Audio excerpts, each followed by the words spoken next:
Okay, आज हम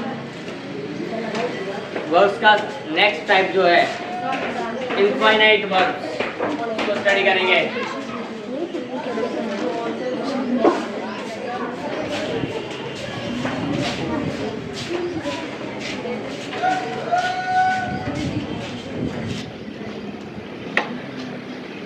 okay, देखिए अनिश्चित क्रिया,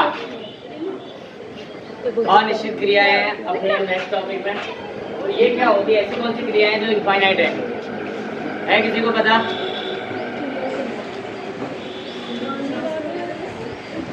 जो क्रियाएं वचन,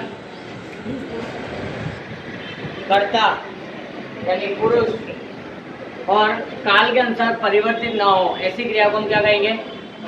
कल हमने क्या पढ़ा था कि फाइनाइट वर्ब्स है वो क्या करती हैं, अपने को काल के अनुसार, वचन के अनुसार और पुरुष के अनुसार परिवर्तित कर लेती हैं। लेकिन कुछ वर्ब्स ऐसी हैं जो अपने आप को परिवर्तित नहीं कर पाती हैं। तो ऐसी कौन सी वर्ब्स हैं, तो उनको अपने को यहाँ स्टडी करना है। ठीक है,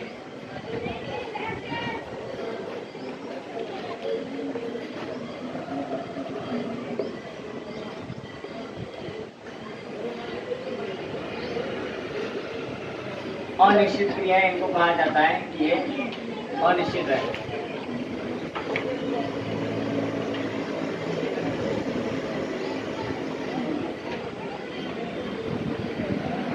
अब इनकी डेफिनेशन की हम बात करें तो क्या होगी, जो लास्ट टाइम हमने डेफिनेशन लिखी थी जस्ट वहां पर वो क्या लिखा है, चेंज नहीं कर पाती अपने आप को। ठीक है, तो an infinite verb is a verb which does not change according to what, tense और नंबर एंड पर्सन, ये तीनों के अनुसार जो चेंज नहीं होती है उसी को हम क्या बोलते हैं? ठीक है,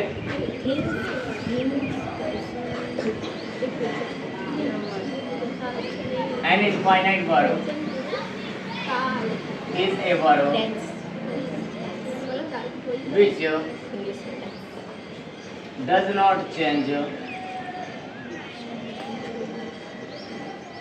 according to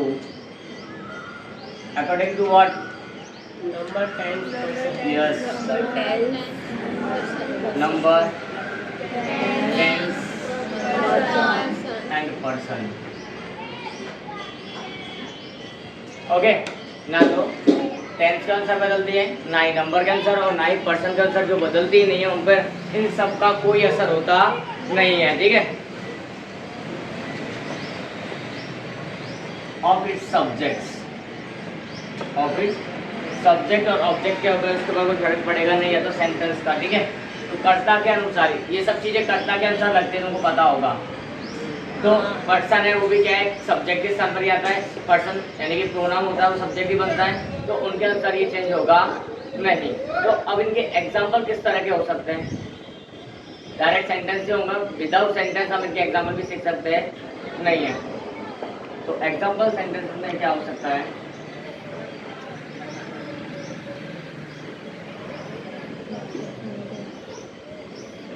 चलो कोई बताएगा?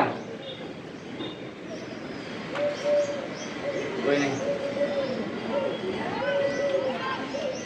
He likes dancing, कल का ही सेंटेंस से याद आ रहा, तो किसी स्टूडेंट ने बोला था, ये बोला था नहीं, लास्ट सेंटेंस लगभग या उससे पहले कहीं। तो he likes dancing, यहाँ पर चेंज क्या हुआ है, लेकिन डांसिंग इस तरह से ये नाउन की जैसे उपयोग की जाती है, नाउन की जैसे उपयोग, लेकिन है तो क्या डांसिंग। कौन सा फॉर्म हो रहा है, V4 है कि नहीं है, मैन वर्ब का। लेकिन यहाँ पर एक ऐसा इनफाइनाइट वर्ब के रूप में यूज हुआ है, तो यहाँ पर कोई चेंजेस होगा नहीं और नाउन की जैसे उसको पढ़ा जाएगा। ठीक है, उसके बाद मैं लिखना चाहता हूँ यहाँ पर I like dancing.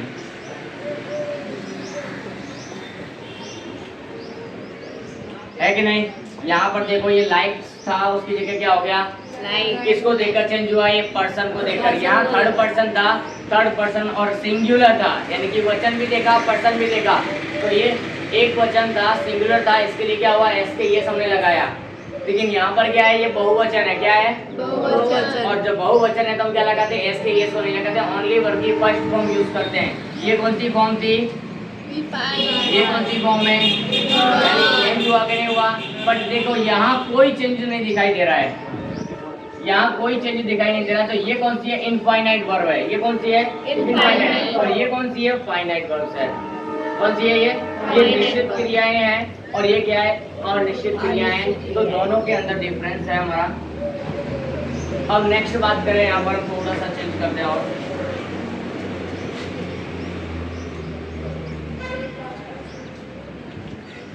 She liked dancing. उसको डांसिंग पसंद था, उसको डांसिंग पसंद था। तो देखो यहाँ पर मैंने वापस से क्या किया, टेंस चेंज किया। हो गया टेंस के अनुसार चेंज, वचन के अनुसार चेंज और पुरुष के अनुसार भी इनके अंदर परिवर्तन। अगर ये परिवर्तन हो रही है तो इसको हम क्या बोलते हैं, फाइनाइट वर्ब्स। क्या बोलते हैं, फाइनाइट वर्ब्स। लेकिन ये क्या है, इनफाइनाइट वर्ब है। तो वहाँ देखो कोई भी हम चेंज कर नहीं पा रहे हैं, क्योंकि वहाँ डांसिंग डांसिंग डांसिंग अपनी जगह पर। ऐसी बहुत सारी वर्ब्स हो सकती हैं, लेकिन वहाँ पर डबल होंगी। एक बार ये यूज हो रही है, दूसरी बार यूज होती है। जो ये यूज होती है किस तरह से होती है, एज ए नाउन। कैसे होती है, लेकिन होती तो क्या है, वो वर्ब भी होती है। उसका कौन सा प्रकार होता है, ये V5 V4 V4।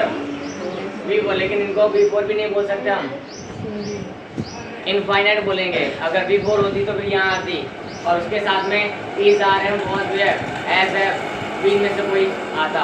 लेकिन यहाँ कुछ भी नहीं आ रहा है, यहाँ वर्ब के बाद में दूसरी वर्ब यूज हो रही है लगातार। तो ये कौन सी वर्ब होगी, इनफाइनाइट वर्ब होगी। कौन सी होगी, इनफाइनाइट। क्लियर है इतना। और एग्जांपल कोई तुम्हारे पास है,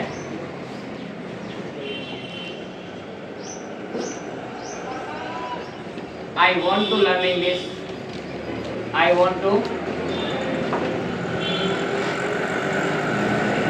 सब्जेक्ट का नाम है, लैंग्वेज का नाम है। एक तो देखो हमने सीखा था, क्या नहीं आता आर्टिकल में। अगर कोई भी सब्जेक्ट या लैंग्वेज का नाम होता है तो क्या नहीं आता, आगे कोई भी आर्टिकल नहीं आता। देखो मैंने नहीं लगाया। दूसरा क्या है यहाँ पर, फॉन्ट। आई प्लूरल है, बहुवचन है कि नहीं है। अगर ये बहुवचन है तो उसके साथ में क्या लगता है, वर्ब की फर्स्ट फॉर्म ओनली। बाद में क्या देखो, दूसरी वर्ब एक और बार आई है। अब तो ये नाउन की जैसा नहीं है तो वर्ब ही ना, लेकिन टू के साथ में आई और टू के बाद वर्ब की फर्स्ट फॉर्म ही आ सकती है। बस टू के बाद वर्ब की फर्स्ट फॉर्म आ रही है, क्योंकि ये इनफाइनाइट वर्ब है। कैसी है ये, इनफाइनाइट वर्ब है। इसका यहाँ पर काम नहीं है, काम किसका है, वांट का। मैं सीखना चाहता हूँ, बट क्या मैं चाहता हूँ, क्या, बट इंग्लिश सीखना, टू लर्न इंग्लिश। ओके, मैं चाहता हूँ, but I want, but what, to learn English सीखना। क्लियर है। इसी की जगह पर थोड़ा सा इसमें चेंजेस करते तो इस पे फर्क पड़ेगा कि नहीं, वो भी देख लेते हैं। सी वांट्स, देखो एस लगाया मैंने, ये फाइनाइट वर्ब है, चेंज हो रहा है। फाइनाइट वर्ब है, वो वचन, काल और पुरुष के अनुसार बदलते रहते हैं। तो देखो यहाँ चेंज हुआ, लेकिन यहाँ पर क्या हुआ, सी वांट्स लर्न इंग्लिश, वो इंग्लिश सीखना चाहती है। देखो हमारे लर्न पर कोई फर्क पड़ा, जैसा था वैसा का वैसा ही है। क्यों है, क्योंकि ये इनफाइनाइट वर्ब है। कैसा है, इनफाइनाइट वर्ब। जहाँ भी होगा वहाँ हम कोई चेंजेस नहीं कर सकते, और जहाँ हम चेंजेस कर रहे हैं तो वर्ब का टाइप कौन सा होगा, फाइनाइट वर्ब होगा, यानी निश्चित क्रिया होंगी, वो अपने हिसाब से बदलती है। यानी कि ये मेन चीज़ है यहाँ पर। क्लियर है। अब बात करते हैं 6, इसी का टाइप का एक, ये पूरे टाइप के रहेंगे। They wanted to learn English। देखो मैंने क्या बताया,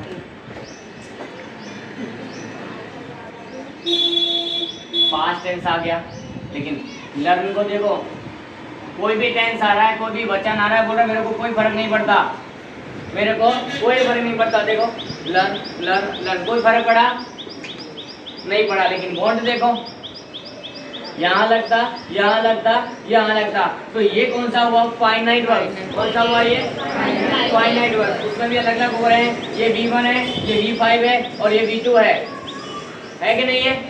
और यहाँ देखो learn learn learn, V1 V1 V1 ही रह रहा है। क्यों रह रहा है, क्योंकि ये क्या है, इनफाइनाइट वर्ब है। इनफाइनाइट वर्ब में अंदर कोई भी चेंजेस होता नहीं है। क्लियर हो, अब पता चल जाएगा। कभी भी कोई सेंटेंस में अगर दो वर्ब्स आती हैं तो उनमें हमको पहचाना है कि ये फाइनाइट है या इनफाइनाइट है, ट्रांजिटिव है या इंट्रांजिटिव है, वो भी पहचाना है। अब ये तो कैसी है सब, ये बताओ ये कैसी वर्ब्स है, सबके पीछे देखो है कि नहीं ऑब्जेक्ट,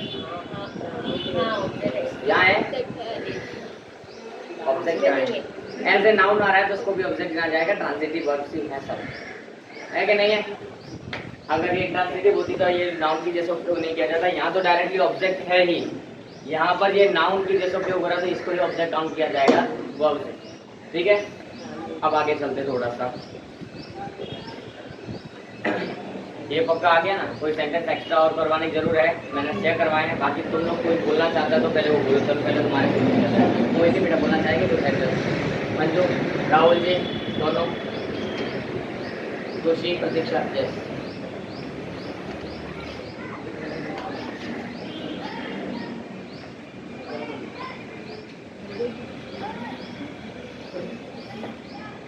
प्रियंका,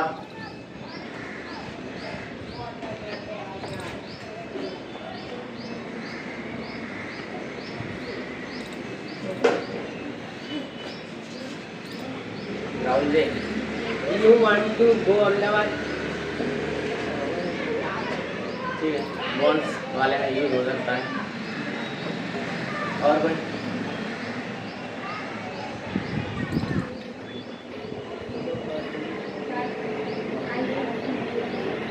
सॉरी, दो वर्ब यूज नहीं हो रही हैं, बिना दो वर्ब के ये यूज होगी इनफाइनाइट वर्ब। इनफाइनाइट वर्ब में क्या होता है कि एक वर्ब जो है वो तो रहेगी, दूसरी वर्ब है वो साइलेंट रूप में रहती है, इसलिए इनफाइनाइट बनती है वो।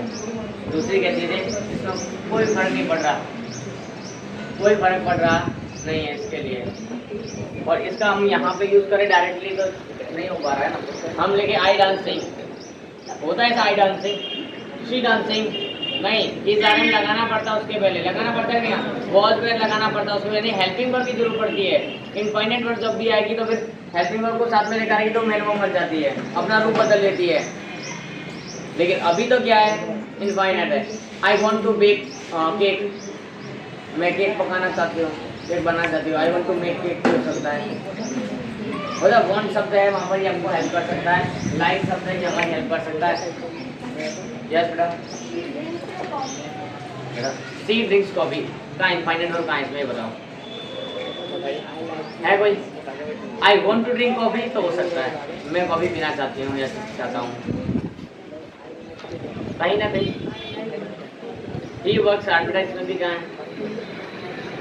वर्ब, दूसरी कहाँ है मेरे को ये बताओ, ही वर्क्स और hard, yes yes. She like to watch horror movies, she likes, लेकिन she likes to watch horror movies, उसको हॉरर मूवी देखना पसंद है, नहीं होगा, रिलैक्स, हाँ हो सकता है, रिलैक्स कुकिंग, कुकिंग कैसे चेंज नहीं होना चाहिए आगे, ठीक है। तो इस तरह से हो सकता है, कुकिंग या भी एग्जाम के रूप में यहाँ पर आ सकता है, ठीक है। हाँ ओके, चले अब आगे। Sir, yes, she is dancing ऐसे हो सकता है? नहीं हो सकता, इस वर्ब के रूप में नहीं गिना जा सकता। इस हेल्पिंग वर्ब अभी उसी के ऊपर आ रहे हैं। नेक्स्ट टॉपिक हमारा क्या है, देखो जो तुम्हारा नेक्स्ट क्वेश्चन है, हमारा टॉपिक भी नेक्स्ट वही रहेगा।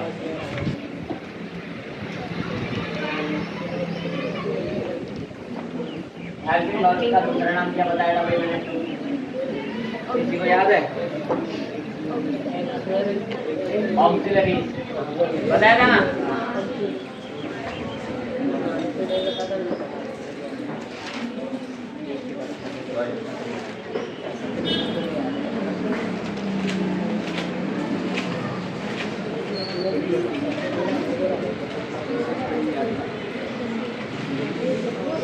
ओके, ऑक्सिलरी मतलब क्या होता है, यहाँ पर सहायक क्रिया होंगी, तुमको ये ध्यान रखना है। क्या होता है ऑक्सिलरी मतलब सहायक क्रियाएं होती हैं, ये किस तरह से काम करती है प्रियंका और मोहिनी से जाओ,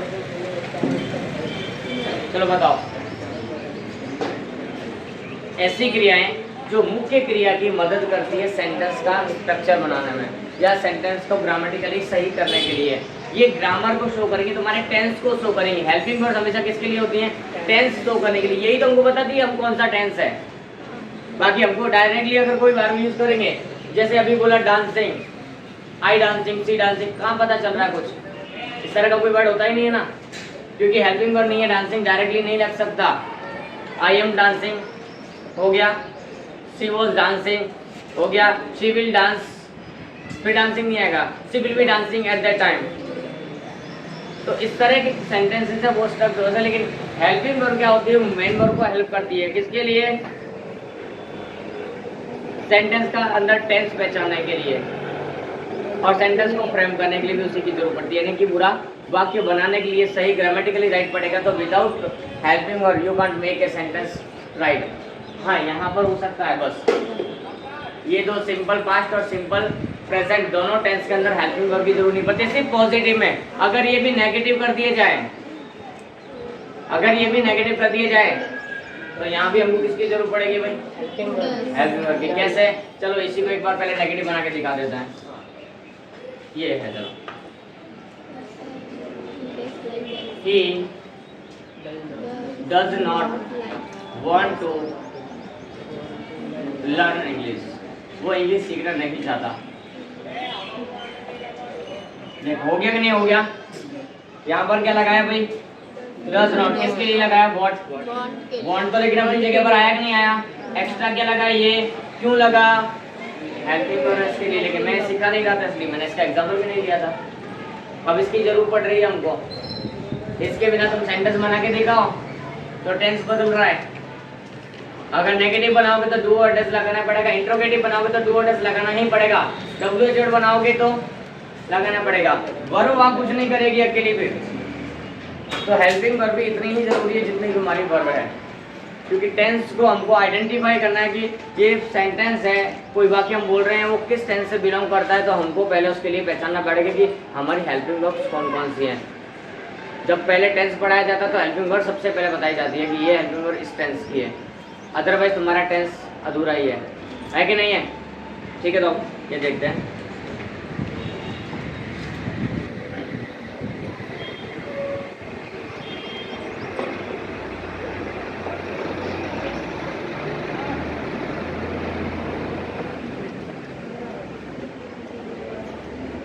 अंकल जी आटा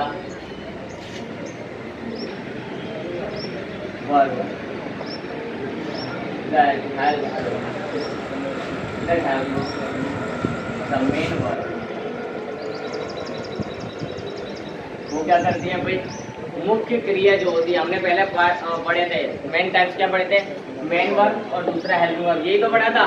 तो ये मेन वर्ब की सबकी, इनमें से कोई भी सेंटेंस स्टार्ट हो सबकी हेल्प के लिए किसकी जरूरत पड़ेगी, हेल्पिंग वर्ब की जरूरत पड़ेगी। ठीक है,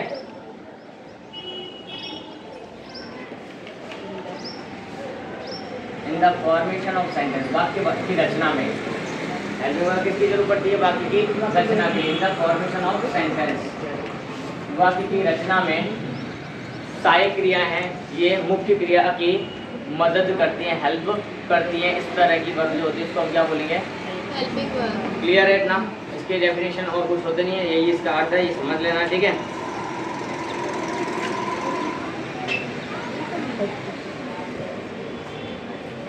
helping verbs are used as per the tense, as per the tense, काल के आधार पर इनको उपयोग किया जाता है। ये फिर ऐसे सोच लो कि कोई भी सेंटेंस में काल निर्धारण का कार्य हेल्पिंग वर्ब का है, कोई भी वाक्य में काल निर्धारण का कार्य किसका है, टेंस का डिटरमिनेशन कौन करता है, तो हेल्पिंग वर्ब ही कर सकती है, या फिर ये फिर टेंस के अनुसार लगती है, ये हमको ध्यान में रखना है, दोनों एक ही बात है। अब इनके भी दो प्रकार हैं, बताए थे ना, प्राइमरी एंड मॉडल, बताए थे। तो प्राइमरी और मॉडल, इसके भी दो टाइप हैं। There are two types of helping verbs. Two types कौन कौन से हैं, चार्ट में बता दिए थे या फिर से बता रहा हूँ। फर्स्ट क्या है,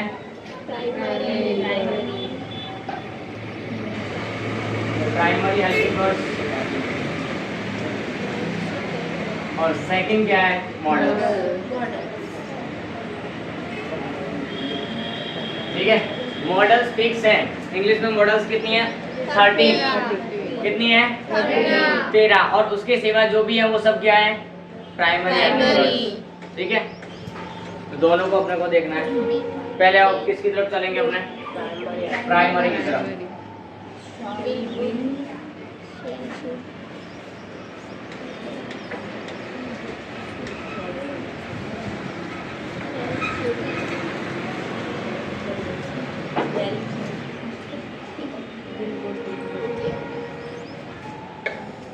चलो अब ये प्राइमरी हेल्पिंग वर्ब्स में क्या होता है,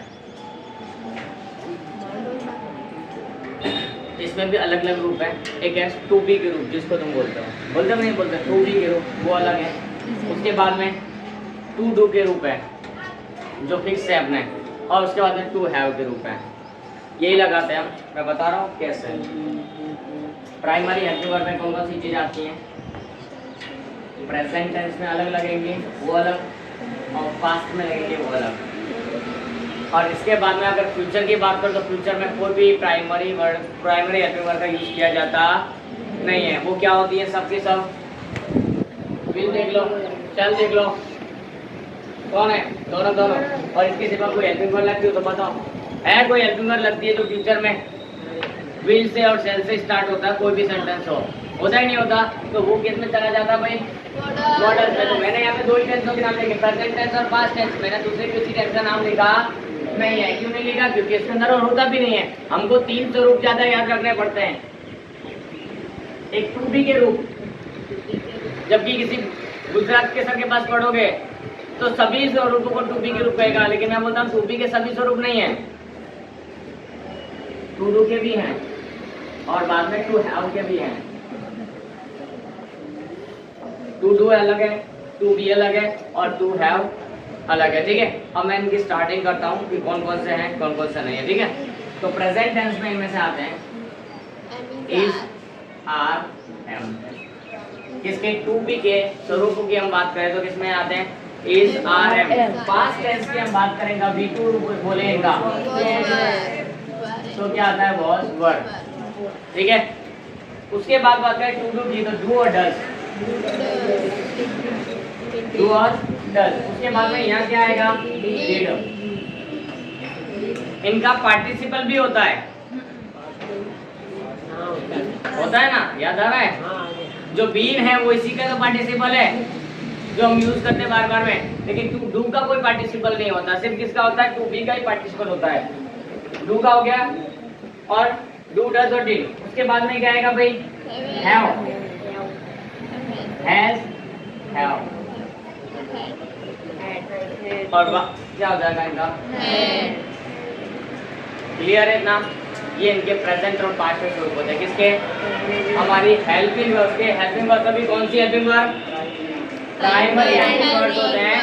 उनके क्या है? ये 3 मुख्य स्वरूप है। इनके सिवा तुम लोग मेरे को बताओ प्रेजेंट पास्ट में कोई हेल्पिंग वर्ब यूज की जाती है तो देखो, प्रेजेंट की यूज करेंगे तो डू डज। सिंपल प्रेजेंट की बात करें तो क्या हो जाएगा? Do does. होता है कि नहीं होता? वहां पर होता है। दूसरा मैं बात करूं कंटिन्यूअस की तो इज, आर, एम लगते ही नहीं लगते। मैं बात करूं परफेक्ट की तो हैज, हैव लगते ही नहीं लगते। और प्रेजेंट परफेक्ट कंटिन्यूअस की बात करें तो हैज, हैव के साथ में बीन और लग जाता है, क्योंकि इसका पार्टिसिपल है। किसका? पार्टिसिपल। कृदंत स्वरूप जिसको बोलते हैं वो क्या है?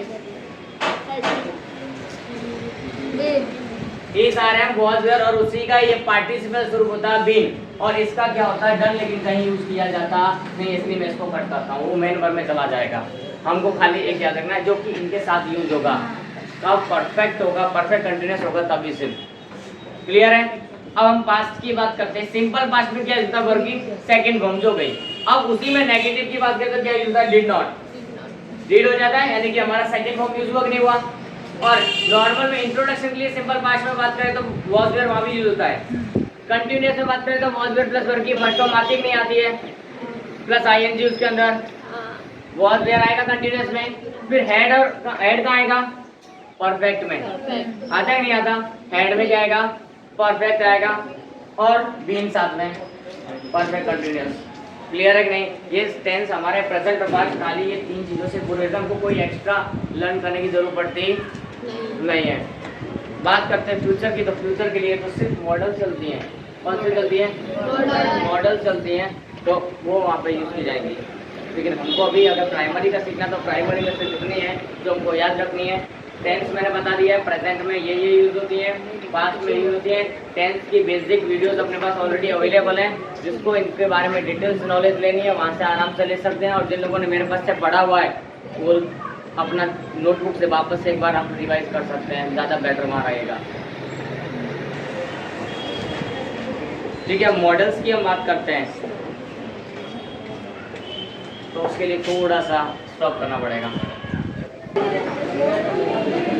ओके नाउ आगे बढ़ते हैं, मॉडल ऑक्सिलरीज। ठीक है,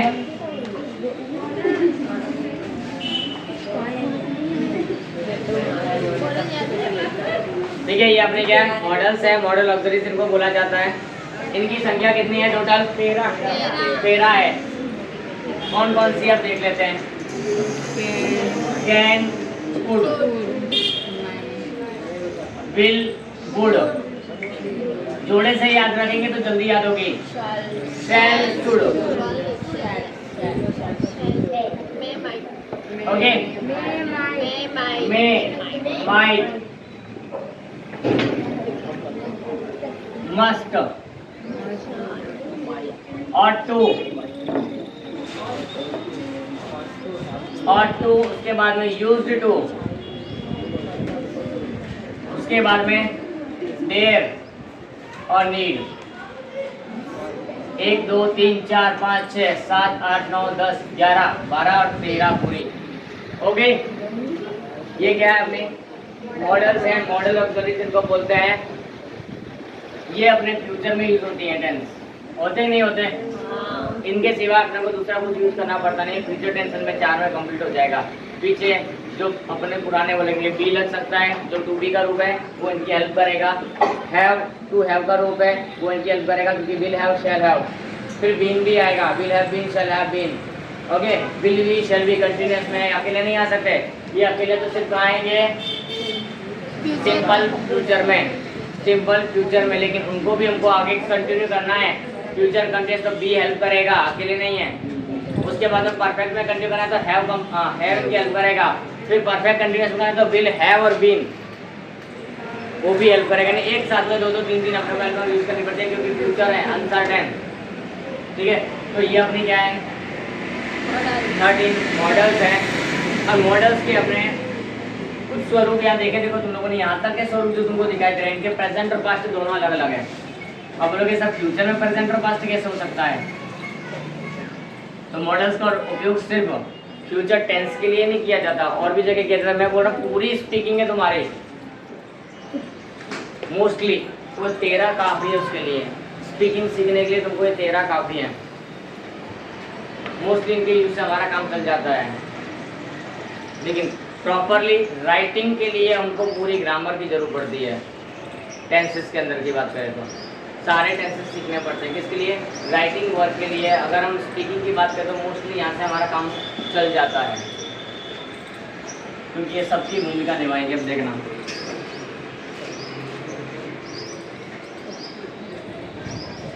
अब कैन, ठीक है, उसका सामने कुड हो जाएगा। विल का क्या हो जाएगा? कुड हो जाएगा। शैल का क्या हो जाएगा? शुड हो जाएगा। मे का क्या हो जाएगा?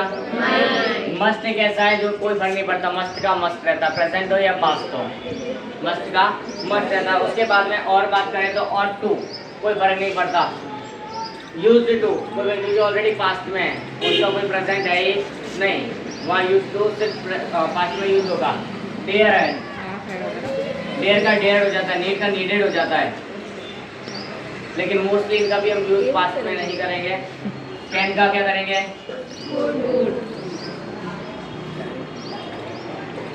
विल का वुड, शैल का शुड, मे का माइट। अगर बाकी यूज ना करो तो ज़्यादा बेटर, मैं ऐसा सलाह दूंगा। डेयर्ड और नीड का नीडेड होता है, लेकिन यूज कम करना है। ठीक है, और यूज टू और टू ऑलरेडी पास्ट में, देखने में पास्ट है, लेकिन यूज तो कहाँ होगा? फ्यूचर में होगा। चाहिए के अर्थ में इनका अर्थ का, इनका यूज कहाँ होता है? इसका नहीं।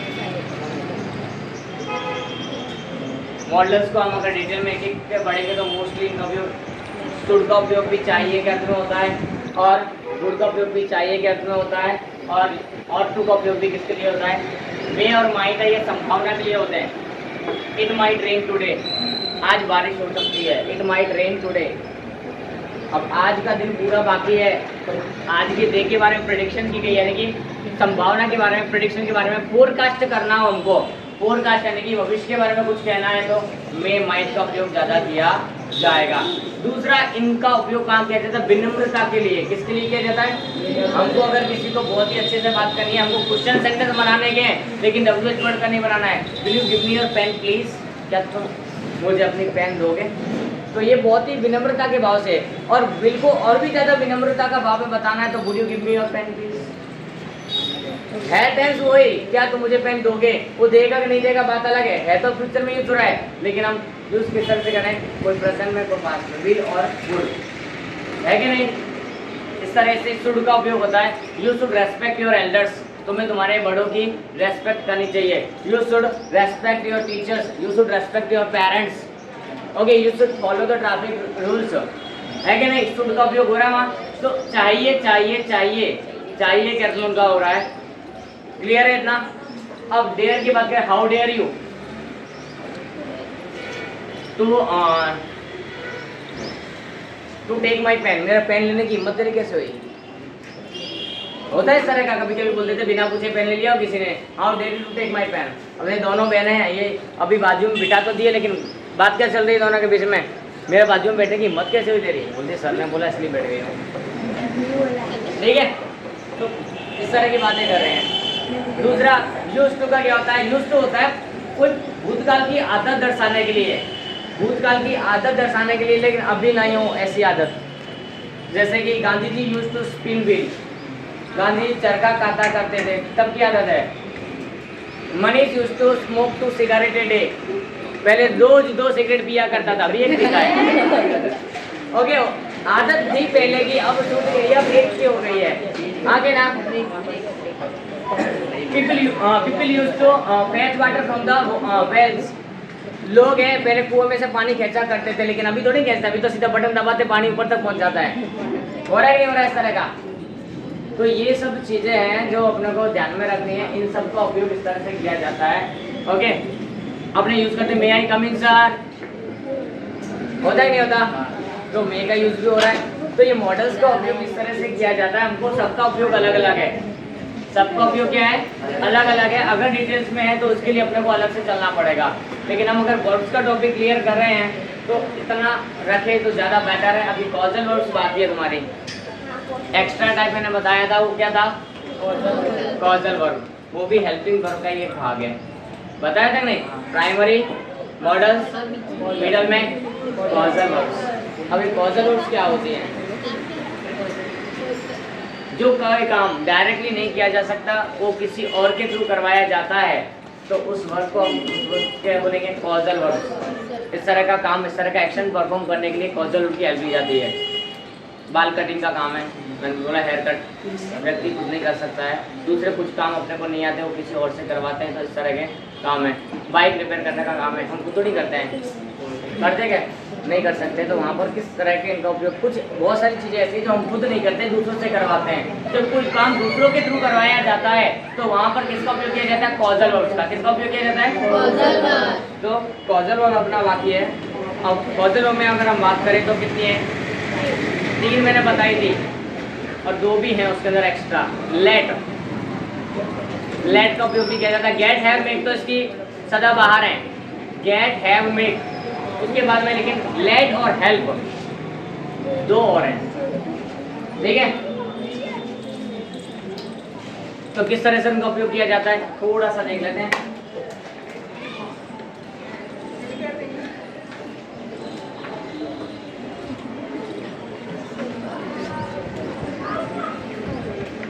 आकस्मिक क्रियाएं, ऐसे इनको बोला जाता है, या तो कारणभूत क्रियाएं, कोई कारण बनता कोई चीज का काम के लिए, कोई कार्य के लिए, कोई क्रिया के लिए, तो उस तरह जो वर्ब यूज की जाती है उनको क्या बोलते हैं हम? कॉजल वर्ब कहेंगे, ठीक है? कॉजल वर्ब की हम अगर लिस्ट की बात करें तो क्या है? गेट, हैव और मेक, ये प्योरली कॉजल वर्ब है। Prachi, stop. Okay, get, have और मेक ये क्या है? प्योरली कॉजल वर्ड, लेकिन इसके बाद में जो मैं बोल रहा हूँ वो पॉजिटिव है। कॉजल से क्या बना है? पॉजिटिव। कौन कौन सी है वो? गेट, हैव, ये कौन सी वर्ड है भाई? पॉजिटिव। और ये क्या है?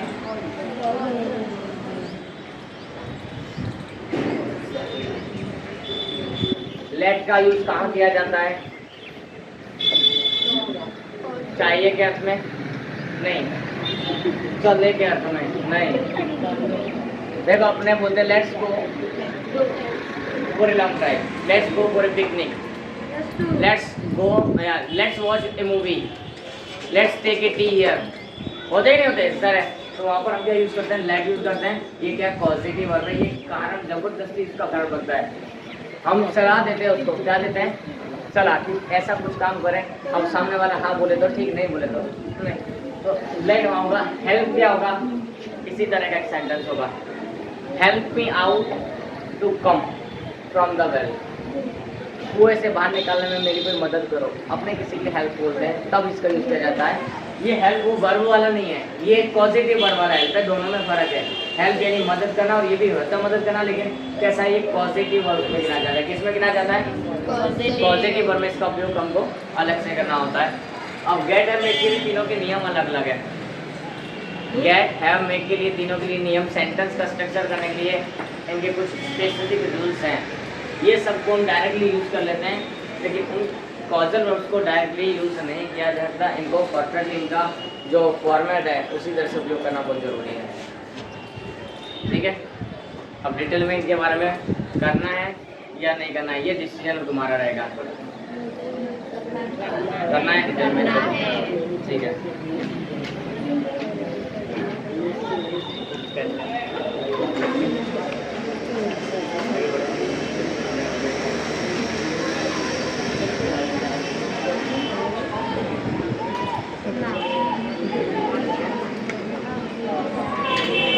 देखो कॉजल वर्ब के पहले हम लोग को पहचानना जरूरी है कि कॉजल वर्ब की पहचान क्या किस तरह हो सकती है। तो पहले तो ये पहचानना है कि ये किस तरह के सेंटेंस में उपयोग हो रही है और इससे पहले कोई वर्ब है या नहीं है। ये जहाँ लगेगी वहाँ कोई ना कोई वर्ब दूसरी और होगी ही होगी, बिना उसके ये अकेली नहीं लग सकती। क्योंकि मैंने क्या बोला, ये हेल्पिंग वर्ब्स की जैसे यूज होती है। कॉजल वर्ब मैंने किसका टाइप बताया? हेल्पिंग वर्ब का, यानी ये जो मेन वर्ब होगी उससे पहले इनका उपयोग किया जाएगा। और कैसे किया जाएगा? या तो टू प्लस वर्ब की फर्स्ट फॉर्म या तो डायरेक्टली। अब किस में टू प्लस वर्ब की फर्स्ट फॉर्म लगेगी और किस में नहीं लगेगी, ये डिसीजन अपने को खुद को लेना होता है। ये डिसीजन अपने को खुद को लेना है, किस तरह से अपने को करना है।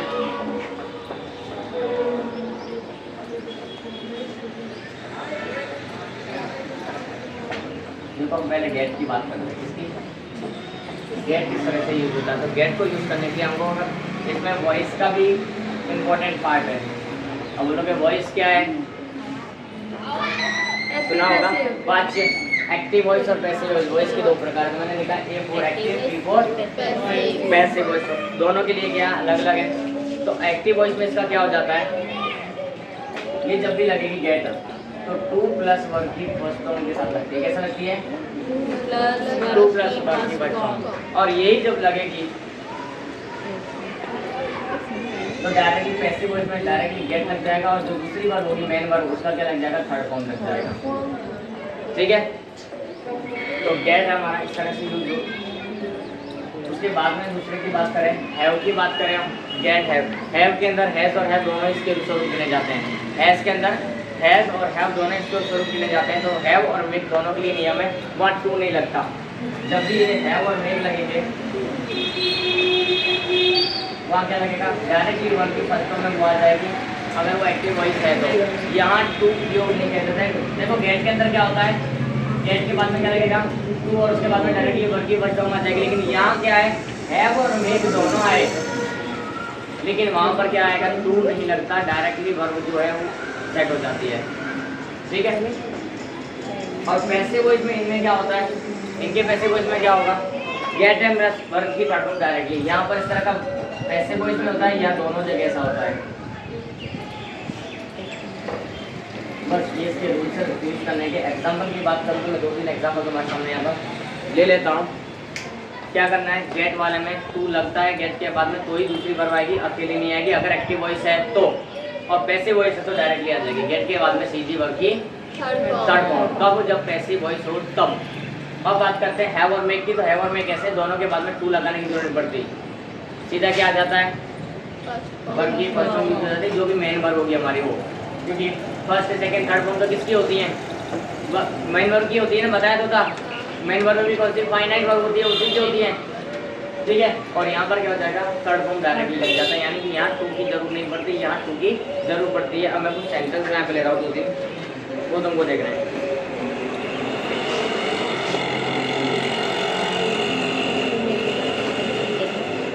She gets me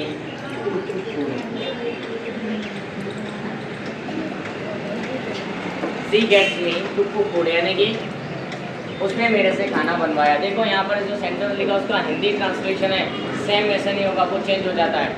Hindi translation है वो जिस तरह के वर्ड लिखे हैं वो वर्ड के हिसाब से नहीं होगा, ट्रांसलेशन थोड़ा चेंजेबल होता है, क्योंकि यहाँ पर ये काम खुद नहीं करते हैं, दूसरों से करवाते हैं। She gets me to cook food, यानी उसने मेरे से खाना बनवाया, खत्म। उसने मेरे से खाना बनवाया तो she gets me to cook food, ठीक है। उसके बाद में बात करते हैं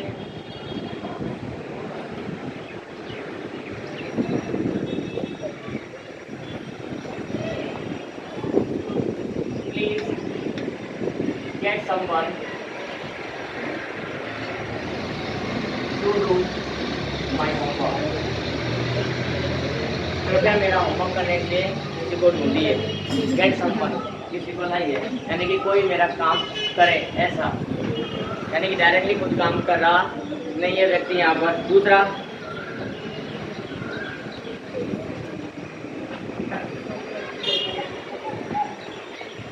I had a lesson. I had a lesson written before I reached there.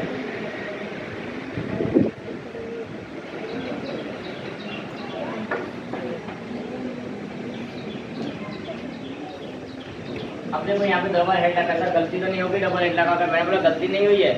ये एक हेड कॉजल वर्ब का है और दूसरा हेड हेल्पिंग वर्ब का है, दो लग सकते हैं। किस तरह से लगेंगे, हेड ये तुम्हारा हेल्पिंग वर्ब है और दूसरा क्या है, मेन वर्ब, जिसमें कॉजल वर्ब में जाता है। तो I had a lesson written, मेरे पास एक काम हेड रिटन, एक बार हेल्पिंग वर्ब में रिटन अकेला आता है, कभी वर्ब की थर्ड फॉर्म बिना हेड के या तो बिना हैव के ये नहीं आती। और ये मैंने पास्ट टेंस बनाया, कैसे पता चला पास्ट टेंस, बिफोर के पहले वर्ब की थर्ड फॉर्म आती है, हेड प्लस वर्ब की थर्ड फॉर्म, ये जानते होंगे दोनों। बिफोर का और आफ्टर का यूज होता है, तो बिफोर के पहले का मतलब पहले, और उसके पहले क्या आता है, हेड प्लस वर्ब की थर्ड फॉर्म। और दूसरा हेड है वो क्या है, कॉजल वर्ब है, दूसरा हेड है वो क्या है, कॉजल वर्ब है। तो had written before I reached there, और बिफोर के बाद में क्या आता है, सिंपल पास्ट टेंस आता है, तो उसके लिए इसका उपयोग इस तरह से किया जाएगा, ठीक है।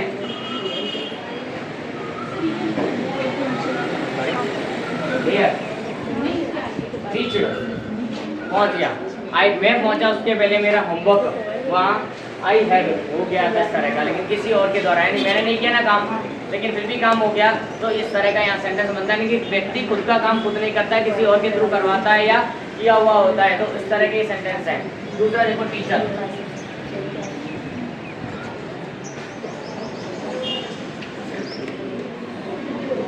टीचर